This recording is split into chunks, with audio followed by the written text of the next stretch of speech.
Welcome, everybody. Thank you for coming out of the rain. We knew that this meeting was not going to be highly populated, but the rain certainly didn't help. But we have a relatively short program today, and let me share the agenda. In March of this year, the board at our retreat put together a list of goals. So I'm going to share the board's goals with you. Over the course of the last month or so, I've also asked the committee chairs of a variety of committees to be videotaped to talk to the membership about what their goals are. So has anybody seen any of those videos? I think we did. Ellie did one. Tom Johnson did one. Christine did one that you've seen. Donna did one. Who else is left? Rick. Oh. We have somebody who was delinquent here. Rick didn't do his. But the purpose of those is to really fulfill one of the goals that the board put together in March, and that was to communicate better with membership. So look forward to the rest of the videos that we're still working on. So I'll give you a little bit more information on some of the other goals that we have. John Schultz is going to talk about what's happening. John Carpenter, we've got a lot of Johns that we have talking today. He's going to talk about financials, and then Ben Schuyler. Where are you, Ben? Oh, there he is. He's so small, I couldn't even see him. He's going to talk a little bit about real estate. So, without further ado, this should be a familiar diagram for everybody. This was put together as part of our strategic plan that we did in 2023 and presented to the membership in 24. All the decisions that we make are looked at through this lens of how do we make sure that we're giving members what they're looking for, and also keep in mind how much it costs. So how do we make sure that there's a balance there? Oh, there we go. So goals and objectives this year, we are very deliberate about collaborating with SAPOA and the town. John Lasseter and Mayor Bruce Kleiman and I get together on a monthly basis. We talk about what we're doing, what we're not doing, what we want to do, and it's really very helpful to make sure that the decisions that we're making as a club, in my case, are informed and are thoughtful about what everybody else is doing. Because the membership and residents, I think 88, 86% of property owners are members of the club, so we're kind of all in this together. A couple of things that we have done in collaboration. A little over a year ago, we got together and said, the town's looking to do a strategic or a master plan, SAPOA is, and so are we.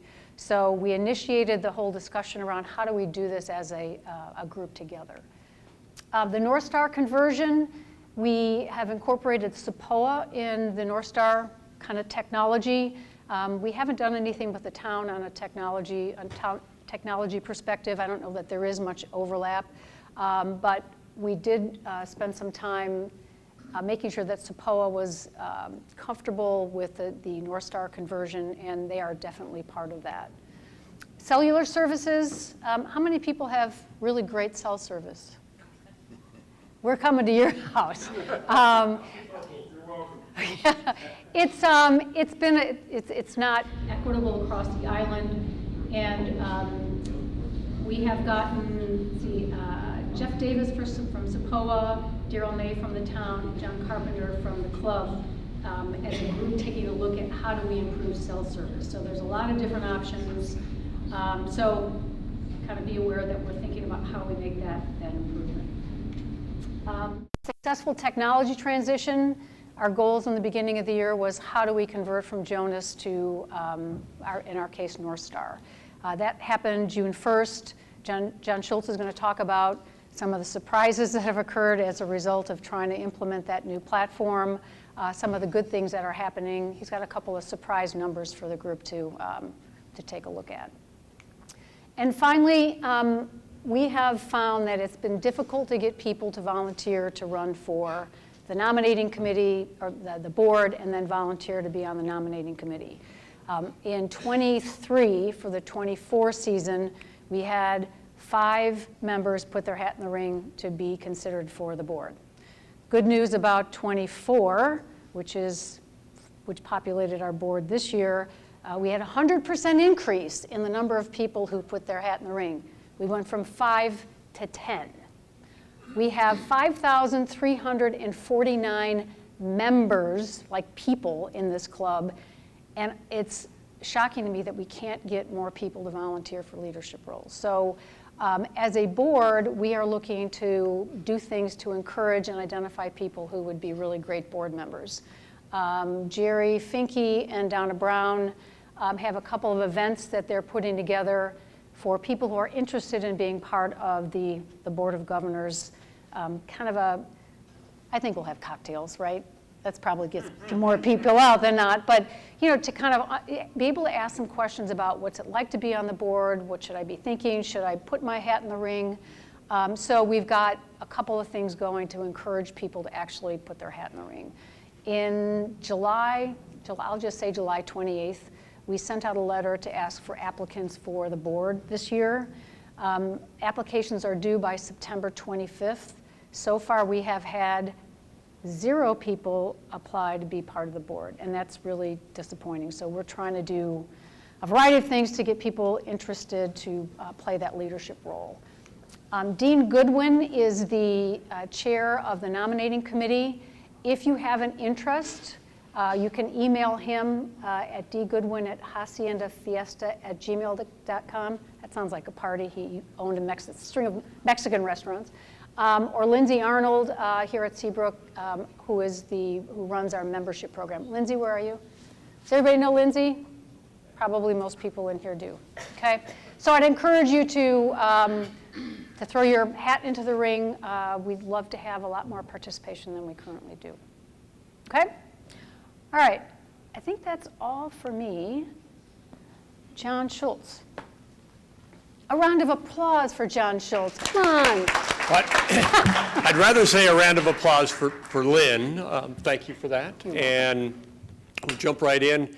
Today we actually wanted to test the roof as the roofers ended up. So it passed the test, even though the fire alarm went off right in one of the largest spells. Of course, then we got to evacuate the building, and then they came in and told us it's a sensor somewhere in a dry space of the building, so we're not sure why. So I'm going to talk a little bit about some events in some other areas. I was suspect about how big the 4th of July was going to be because I had heard it is tremendous, massive, and the most unbelievable display you've ever seen. And it was absolutely every bit of that. The fireworks display, the turnout, 5,000 people, and you can see the joy and happiness in all the people's faces here. And this is really an area in which the staff is going to focus on in this last quarter in programming areas, whether that means little events like going out for tacos and cervezas out on number 4 Crooked, or utilizing the Ocean Terrace in some other ways, and some wine tastings and other areas in which just to get more activity as we come into the fall season, as the members are all coming back from Michigan or wherever they've been hiding. Some of the projects that are ongoing, and I want to the club master plan. As the island is concluding their master plan, we're transitioning over to the club's master plan. And just on last Wednesday, the same architects and group that did the island master plan are starting to help us on the club's plan. I can't tell you where that's going or what. They interviewed rackets. They went around the club. They went and reviewed all the different areas. And we're just starting the beginning stages there. We do have the benefit of that group's experience for the past year working on the island and working with the club members and hearing their feedback and focuses on the areas in which we can benefit the members and make the facilities bigger and better and that kind of thing. So more to come on that. Projects. I'm going to stop talking about the laundry because I just got a note. I was going to put up a graphic today that had a really good-looking Gantt chart for everybody that's really into Gantt charts out there that showed what are the next steps and how we've gotten to where we are. And they have on this Gantt chart a 10-month time period in which we need to have civil engineering get the permitting and final approval to move forward before construction begins. And I thought, I just can't show that because it's a ridiculous amount of time, and we've been doing this for a while. So until we go into construction phase, I'm not going to show anything on the laundry because I'm embarrassed by it. We are working with the utility department on some land over there to make sure everybody's got the right space for everything they're doing. The roof went on well, actually a week ahead of schedule, and all the compliments have been pretty strong about the look and the color and all of that. Paint is now underway, and that should be another probably 3 weeks to get through the paint on the exterior. So that's all going well to this point. The wind shade, I mentioned the wind shade because it was quite an accomplishment for the maintenance group that took only 6 months to get this wind shade repaired. And I mention that because the people had to come from Florida to fix it. And it was really more arduous than anybody could possibly understand. Lights upstairs are now turned on. I don't know if anybody's noticed, but the lights have not been on in the Palmetto Bohicket room for a few years. At least they're turned on and hot now. And we're going to work on some heaters and better heaters over at the Nest and try to utilize that space on deeper into the wintertime and instead of the space heaters that we tend to do.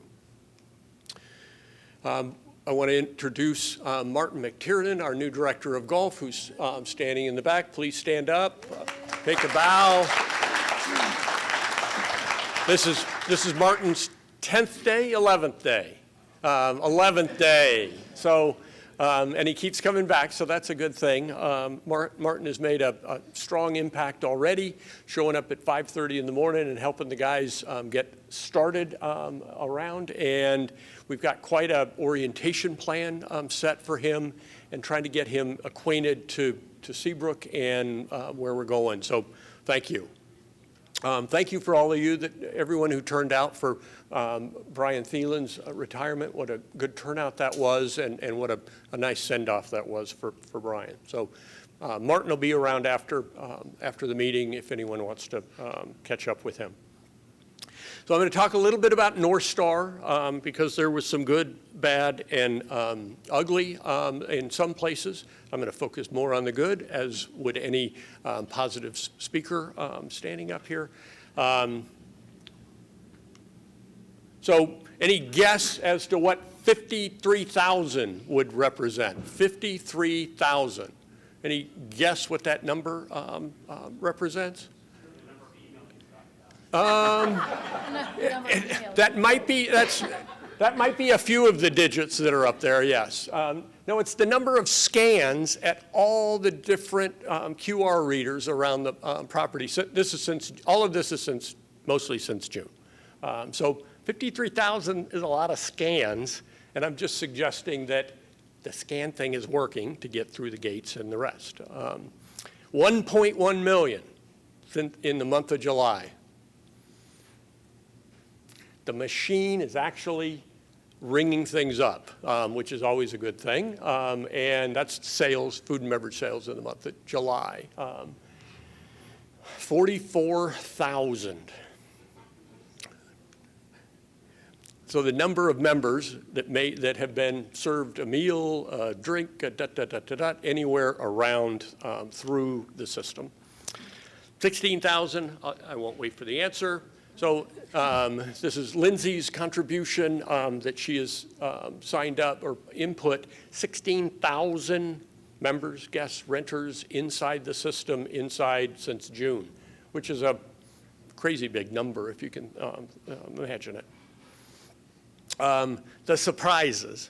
So we can't seem to get the screens that at the end of the meal, the screens keep popping up and asking if you want to add gratuity. Well, only a guest, a member, or a renter should get that screen. And if we change something in one area of the machine, it pops back up and goes back and asks members if they want to add something on top of what they've already done, and it shouldn't. And so we've been chasing that down. And there's been a few of these, call them glitches. We'll adjust something in one area and it undoes it somewhere else, and we can't figure out why that is. The tea time module still has some areas in which you can't sign up a guest, and it makes it more difficult for a one-day guest or or trying to fill out the tea times and that kind of thing. And we think we're close on that. Sorry, I got to give Laura some recognition that the court reservation module is not as robust as maybe the other elements within the system. And it's something we're fighting with still in many areas. What's next inside of North Star? So we're going to be able to start doing more messaging and texting about current areas and invitations and follow-ups and quicker ways to communicate things that are out there. Order for pickup. We actually have been doing this for how long, Jared? Since middle of July. Okay, and there's quite a few areas in which you can order for pickup, whether it's at the Osprey Cafe. We're going to add pizza soon, and so you can just order on your app, and it'll go straight to the service outlet, and you can pick it up right there. Hapometer, while I still think this is a ridiculous name for a transactional survey tool, it's really a powerful piece that North Star offers. And we're using it to get more feedback from the membership, and it's immediate because it figures out who's been here and knows that you've been over to the Nest or somewhere, and it immediately asks for that feedback so it's fresh and talks about whatever that is. Inside of the, we started this August 4th, if I believe that's right, and these numbers here represent about 246 posts. These pop up on your screen. We've only done food and beverage to start. We're going to start breaking into golf and equestrian or every other department here soon enough. It knows to only ask once a month or once a quarter if you've been inside of a food and beverage or a dining outlet or wherever it happens to be. I would say, and this is a very small sample of the membership, to have a Net Promoter Score of 66 seems really high. So we only must have handed this out to the exceptionally happy members of the club. But 66, the average within the club business is 41. And so 66 is on the high level at this point, kind of early. And you can see the two different dates. The screen on the right is what would pop up on your app after dining or utilizing one of the different outlets. And we're just getting this out there. It's going to take about 3 months before the machine is really robust in knowing what's there. It allows us to drill into each department, each facility, each outlet, each server, each time period, lunch, dinner, everywhere around to try to identify trends, identify areas in which we need that have hot buttons. Certainly the comments we can look at, keep up with, but it allows us to see those different areas. And then if we overlay that onto the financial aspect that North Star allows us, it's going to allow quite a bit of Power BI and really utilization of data and the information that's jumping out of this. So it's exciting to see the use of the items that help us manage just a little bit better. So last time I talked about getting settled and getting more comfortable. I will say that I'm getting around and feeling more and more comfortable and understanding. I'm glad to get through the high season here at Seabrook. And so I thank you for your attention, and we'll have questions in a little bit that hopefully I can participate in. So I'll turn it over to John Carpenter, who's going to talk about where we are financially. All right. Thank you. Yep. Okay, welcome here on a rainy afternoon. So I'm going to use a little bit of a football analogy. I'm a huge football fan. College starts tomorrow, pro next week. And I want to talk to you about your team called Seabrook Island Club. I want to talk about the financial results. But I also want to say, during this first half of the year, we've had to install new coaches, some new key players, and a little bit of a playbook. And with all that going on, your team has done exceptionally well. It's ranked, but it wants more and knows it can perform better. So let me show some of the results. This is a similar format that you've seen before. Let's talk about the three columns. The far left is our actual performance through the month of July. The middle column is what we budgeted for this year through July. And the last column is 2024 through July for a comparison. That upper half kind of talks about our operating results. So you can see that revenue is slightly behind, about 1% budget, but about $1 million ahead of last year.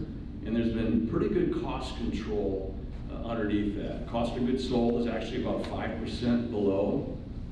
Payroll is 2% below. And I would say if you consider normal merit increases and inflation that you have every year, taking that into consideration, I would say our payroll is actually running lower than 2024 on taking that merit increase away. Going down the line though, when you start getting into some of the other expenses, you get into depreciation, a little bit higher insurance and some other expenses. We're running very close to budget for a net loss of $795,000. It compares to $1 million under last year at this time and slightly behind plan. At the very bottom gets into some of the other less controllable funds. We have the reserve fund, as you'd expect, since that's coming monthly from every member. That's spot on with what we predicted at $1,054,000. You remember we increased that reserve fund per month last year. That's why you see it higher than 2024. And then the joining fees so far are tracking very well. But a reminder, in May I told you that we had a little bit of a windfall with some of the late 2024 joining fees coming into this year. So we're encouraged at where we're at, but that's one of the areas that we're really tracking as we go forward. Net bottom line, an increase in net assets of $3.2 million. If we look at cash and capital, our cash on hand is $10.2 million. That compares to $7.3 million last year at this time. And we've invested $7 million of that in interest-bearing, risk-free vehicles to make sure we're making some money while it's sitting there. That box in the upper right is the $5.7 million in reserve funds that we've had in place since 2023. We continue that. Down on capital, we originally went into the year at about $4.3 million plan. You heard about the laundry facility, which we're not going to bring up anymore until we have a set Gantt chart, but that's an example of something we thought we would be spending capital on this year that's going to slide into next year. And it's still there, and it still exists, and we're still going to have to incur that next year. But there's also some projects like the, the Golf Learning Center, which is postponed. I think that will still happen eventually, but now that is a part of all of the other projects that we're looking at to see what makes sense. I just want to remind everybody that we have basic replacement and fix-up like the roof and painting, but we're not going to just spend money if we have it. We're going to invest it while we determine what's the best use of your funds to keep your team higher in the ranks. Last slide. So as we go into the rest of this year, there's going to be a continued real focus on expense control, spending control. John and his fellow coaches, his fellow leaders are really looking at, how do we want to staff each of the venues? What are the hours of operation that make sense? And as they gain knowledge and more information coming in, they're better able to dial in those knobs and all the rest of it, test certain things like taco truck night and the rest of it, but really watch that expense control and make sure we're maintaining a good balance of expenses to revenue. The rental market is off. It's off 8 to 10% depending on where you want to look at it. That impacts our amenity fees. It impacts some of the spend. I know there's a lot of different views on that, but the revenue coming in from both of those is very important to the club, and it's something we're going to watch the remainder of the year. It's staying okay now, a little behind on amenity fees, but we think that will track okay for the rest of the year. And then finally, joining fees, they're above right now. You'll hear from Ben in a bit, and you'll see why it's important that we not count on some kind of windfall coming from joining fees. The real estate market is not as hot as it used to be. And then finally, a reminder that any of the reimbursable equity and assessments were current on all of those and will remain current. And next month, we start the exciting 2026 budget process. That's it in a nutshell. Your team's doing well. It likes being ranked. It wants to be discussed in the national championships, so they're out there to try and make the rest of the year even better, and I'll be around for questions later. Ben. Thank you, John. I appreciate that. My name is Ben Schuyler. I'm broker in charge over at Seabrook Island Real Estate. Thank you for the time. So, a couple things on this first slide. We actually, as an office, went over to tour the Seafields new facility. And if you have the opportunity to get invited to that, say yes. It is absolutely spectacular in there. The quality, the units, it has one of the coolest bars I've seen, an unbelievable pool, and the purpose of me, having this slide and talking about it is we actually, for years now, have helped so many individuals list, sell their home, and then transition into a senior living facility. And I just wanted to say that it is incredible how nice of an option that people now have, and it's right up the road. So really cool. Another thing on this slide is, look at those smiles. We got a really awesome group of agents, and our team, that's the key word there, team is really running on all cylinders. I wish I had a good analogy like John did there, but it really is it's something to see, and I just wanted to point that out.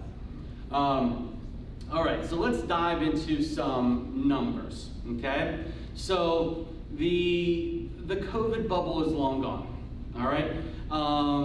It is a good thing, I think, that we have numbers like this, and I'm going to walk through them. We are in what I call a normal market, a normal real estate market. And believe it or not, that is actually kind of rare.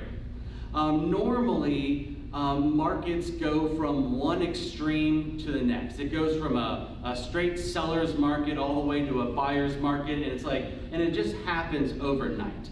Well, that's not the case right now. You've got sellers and you've got buyers, and both are coming to terms with each other, and one of the parties isn't just realizing, oh, I've got them now. It's a healthy thing, okay? So if we look at these numbers, and this is just for houses, single family detached homes on this slide. And if we look at this middle one right here, this closed sales. So if we look at 2024 compared with year-to-date 2025, and these are year-to-date numbers on 24 as well, we actually are up for closed properties, and this is universal, not just Seabrook Island real estate. So that's a 6.3% increase right there. From new listings, we've got one extra year-to-date, so just 1.1% right there. And the median sales price actually has jumped pretty significantly on homes, 13.5%. Last year, year-to-date this time, it was 1.3, and now 1.475. Now, I will say that when you see a number like that, if I had a house on Seabrook, I would immediately think, oh, my house is worth, 1.75 million more than it was last year. It's not always the case. Now, we use median because that's the one in the middle. Average actually is higher because there's been some really high-end properties that have skewed that number a little bit. But it is so important to speak with a professional, a Seabrook Island real estate agent, because every single price point is different. Sometimes we're actually able to get more because we're filling a void of what buyers are looking for, and other times there's so much inventory at a particular price point that actually, in order to sell, you need to get more competitive than not. So you really need to size up more kind of micro based on where specifically your property is, the location, but it's also the finishing touches and all of those good things as well. So just wanted to kind of share that. Then we kind of move over to the villas. So on the villas, similar kind of numbers here when we look at closed sales from 24 to 25. This has actually gone down a little bit, and we feel this in the office. You had the short-term rental, kind of permitting process. That put quite a few people just kind of on hold for a little while. We think that number is going to start ticking up now that there is certainty in place with all of that. But still, last year, this point of the year, 49, this year, 43, not too far off pace-wise for the year.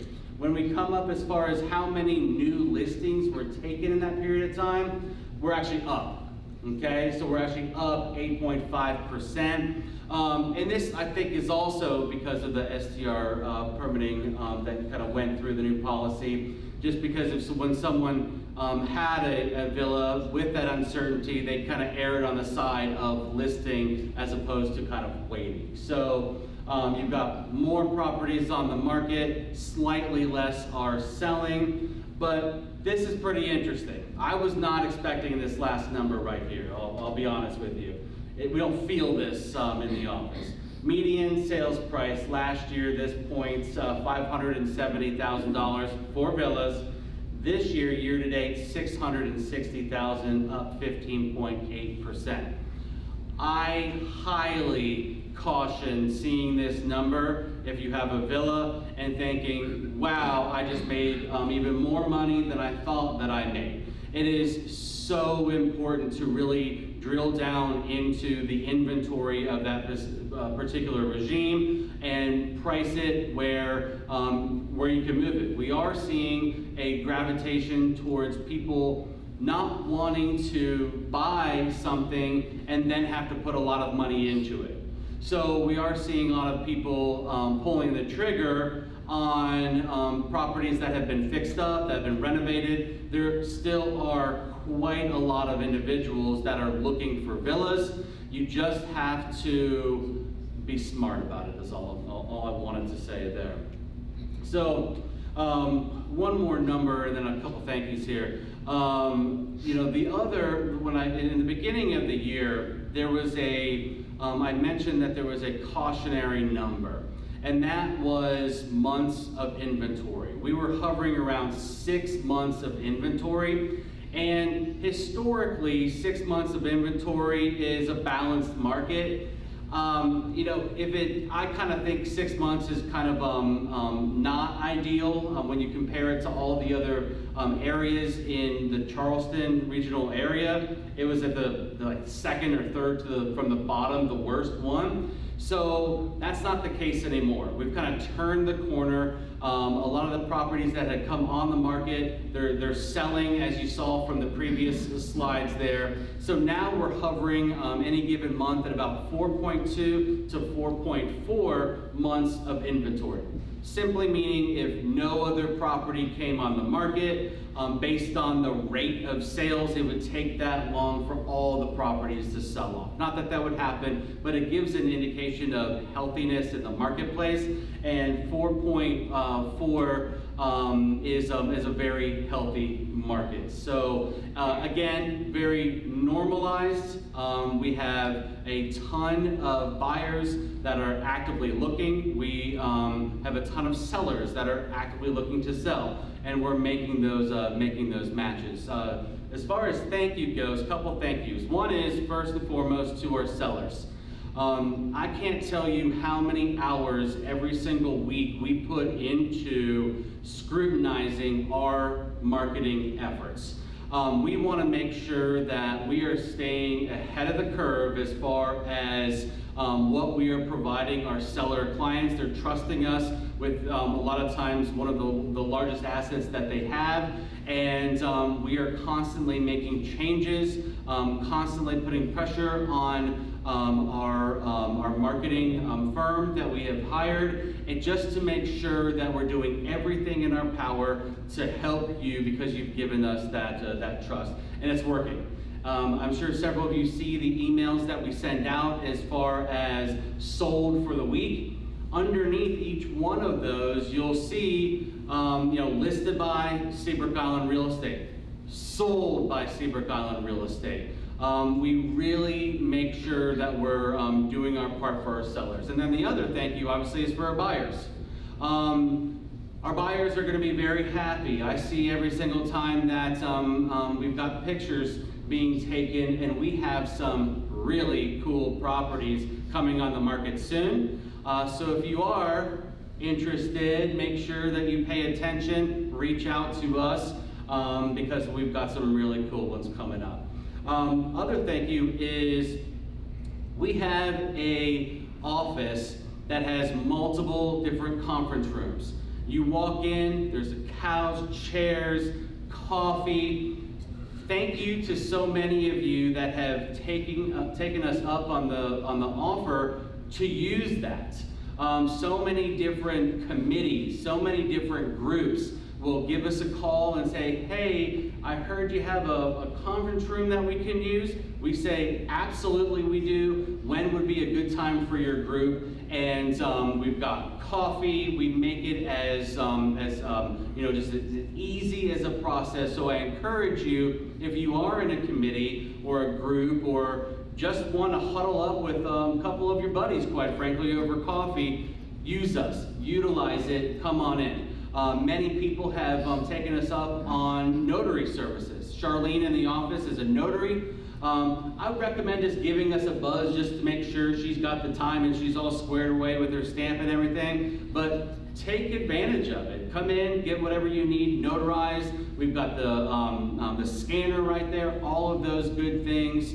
Again, utilize us. And then last but not least, thank you, John, and your team, and just going out of y'all's way to give us the support that we need, that then ultimately allows us to best represent our buyer and seller clients. So thank you all very much.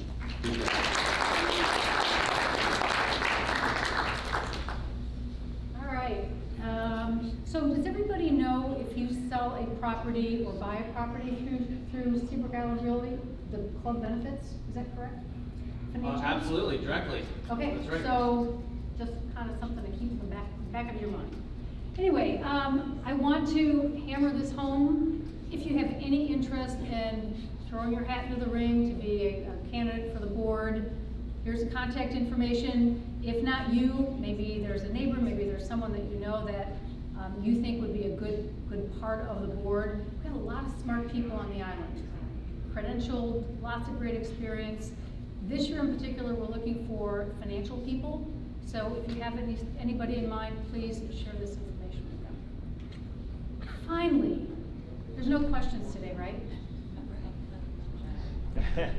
Oh no, there's somebody. Ed Marion never asked a question before. What would an open member meeting be like without Ed Marion?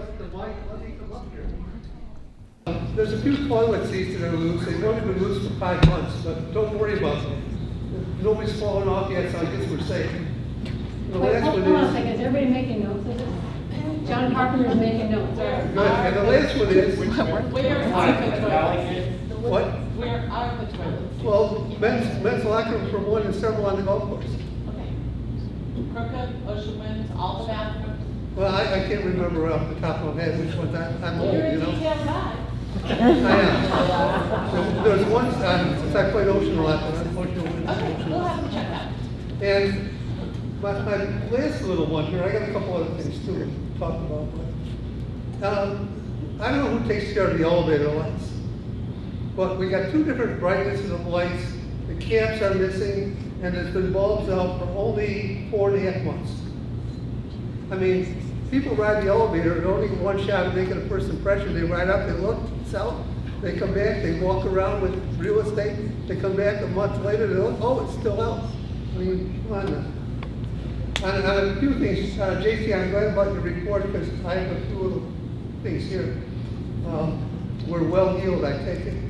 So, I think what you said, the team is performing. I had a question about the 25-cent banquet charge on the tickets at the 4th of July event. So your $8 hot dog costs $10. I really wondered about the $10 card fee. I thought it was a perfect time to give everybody a new membership club card with their picture on it. Perfect timing, but now we charge them $10 to get it versus 20. I can't remember. God forbid you want a paper statement to see what it is, and it costs you another $10. And one of my main ones here, I go to the Pelican's Nest a lot. I order a $20 glass of wine, comes in a cheap plastic cup. My wife gets a Manhattan, comes in a cheap plastic cup. Incidentally, the little plastic cup doesn't quite hold as much as the regular wine glass over here. But I'm saying, I said, we're doing things on the cheap. I mean, it makes us look bad. You take somebody there who's a prospective buyer, you order them a glass of wine, it comes in this little cheap plastic thing that you can get 100 of them at Costco for, $6 or $5. We're not looking real good there. We used to have the nice fake plastic, wine glasses, man. I think we could come up with something better. Let's just spend a little bit of our money. I know you guys are watching budget, but there's disappointment. You gotta stop protecting us from ourselves, please. My last one is here, the biggest protect from ourselves is the death of happy hour. I mourn the death of happy hour. Wednesday went by the wayside, and now on Friday it is a true happy hour, 1 hour. And sometimes it gets a little busy, and if you can get 2 drinks, you're lucky. And if not, whatever. I would suggest we stop protecting us when we're well heeled. I know we lose a little bit of money on this, but the little bit we lose, we're gaining in people's support who are doing these things. I just think we're robbing Peter to play Paul, and you're protecting us from ourselves, and we've got money. It's not like we're destitute. How much interest do we make on $7 million? Enough to buy. Well, what's our interest rate on our things we put in the CDs? 4%, $280,000. That's happy hour for the year. I rest my case. Ed, can I make one comment on something you mentioned? Oh, sure, Chris. So, if you do notice a toilet seat loose or a light out, please contact a board member. Oh, I have in the or past. directly. I'm sorry. I have in the past, but Well, this is. So the House Committee has a monthly punch list we discussed, and the Golf Committee has a monthly punch list we discussed. And anything on that punch list gets addressed. I personally don't sit on any men's toilet seats on the golf course, so I don't know. But if there is something going on, please let us know, and don't wait 4 months. This was a little test. These games were just a little test to see if anybody else checks these things besides, looking up in the elevator, me, and like that, because evidently not. And I'm sorry about that, but we need somebody that takes care of that. I was a high school principal for a whole year. And the first thing I did is went through the entire building and looked to see if everything was good. That was my job as the head of the thing. I didn't ask anybody to do anything I wouldn't do myself. But I mean, if we don't have anybody checking the little details, we miss them and it makes us look bad. I'm just trying to save us from ourselves. Thank you. Thank you, Ed. Steve? I'm Steve Montague Pollock. First of all, Martin, thank you for being here, but take your Irish blood home. Actually, to make up for it, if you arrange for draft Guinness, or better yet, draft Murphy's upstairs. Speaking of drinking, when are we going to have scanners for the pour wall?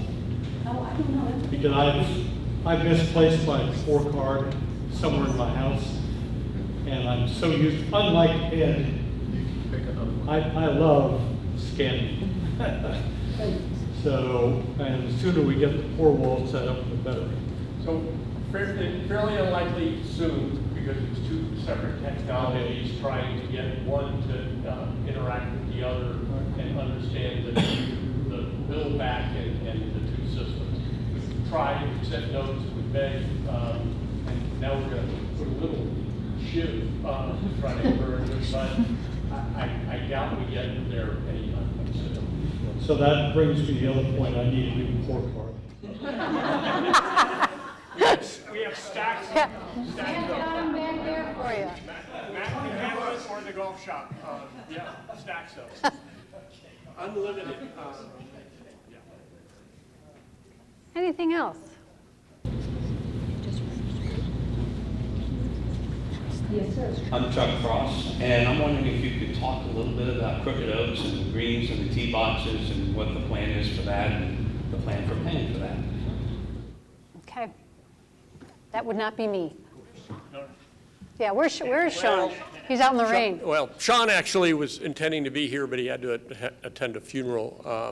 And so if you're talking about Crooked 16, certainly is an issue, and we sent out a very descriptive note about boron, ash level, perk levels, and every other thing that's out there.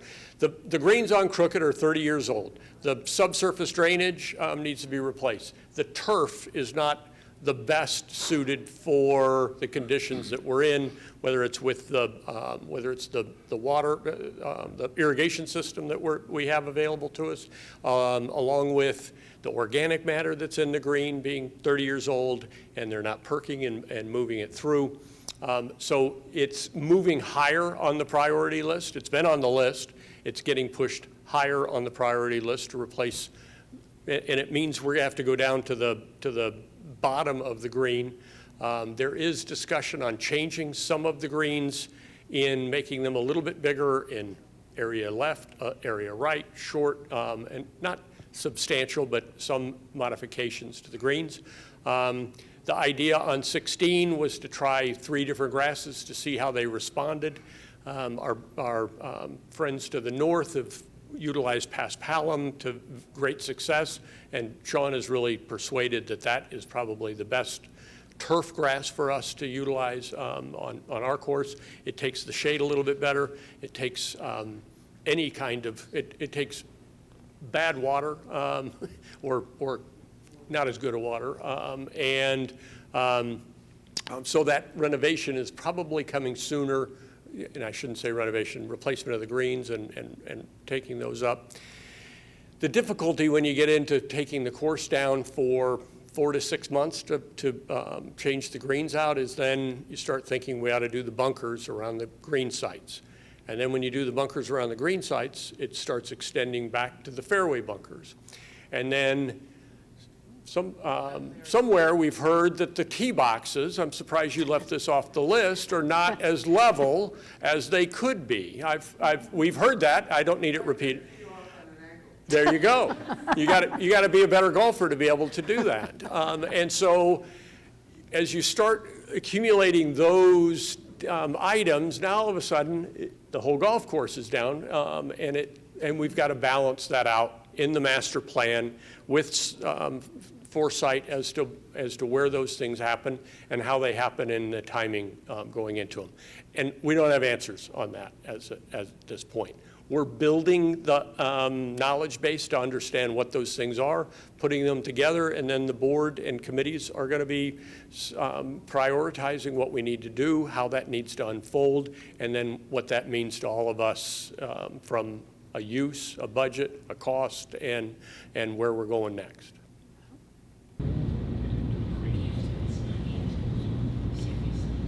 everybody. Hi, I'm David Serino. I have just a couple questions.